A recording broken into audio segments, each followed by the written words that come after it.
మైరాన్ homes ఒక rising star.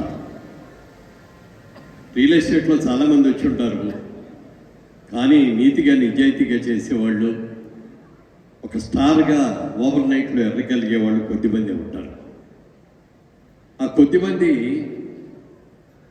వ్యాపారం మొదలుపెట్టగానే తెల్లారిపాటి కోటీశ్వరుడు ఎలా అయిపోదామా, సవగ్గా ఎక్కడ ల్యాండ్ దొరికితే అవి కొనేద్దామా, లిటిగేషన్ పర్వాలేదు మనం సరి చేసుకుందామా అనుకునే వాళ్ళు ఎక్కువగా ఉంటారు. కానీ అది లాంగ్ స్టాండింగ్లో వాళ్ళు ఎవరు కూడా నిలబడలేదు.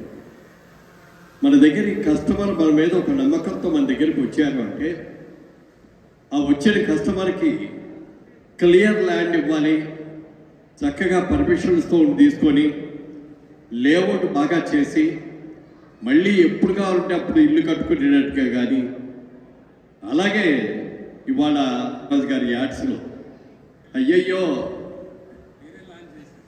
ఓకే మనం చాలామంది అంటారు, అయ్యో మాదాపూర్లో కొందాం అనుకున్నానండి కొనలేకపోయానండి, లేదా గచ్చిబౌలిలో కొందాం అనుకున్నానండి అది మిస్ అయిపోయానండి అని రకరకాలుగా మిస్ అయిపోయిన దాని గురించి ఆలోచించవద్దు.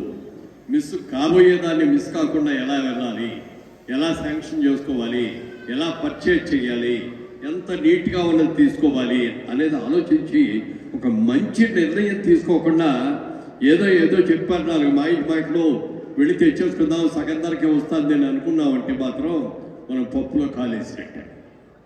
అలా ఉండకూడదు. నీతిగా నిజాయితీగా ఎంత బాగా చేశారు అనేది కొనుక్కోవాలి. 10 రూపాయలు ఎక్కువైనా పర్వాలేదు, కానీ క్లియర్ ల్యాండ్ అనేది కొనుక్కోవాలి అనేది ప్రతి ఒక్కళ్ళు కూడా నేర్చుకోవాల్సినది. ఇవాళ రోజున ఆయన మన యువరాజ్ గారు మనం చెప్తుంటే నాకే చాలా ఆశ్చర్యం వేసింది. ఇప్పుడు నేను ఇండస్ట్రీకి వచ్చి 30 ఏళ్ళు దాటిపోయింది, రియల్ ఎస్టేట్ రంగానికి వచ్చి. అయితే నేను ఇన్నేళ్లలో చేయలేనిది ఆయన 2 ఏళ్లలోనే చేసి చూపించేశాను.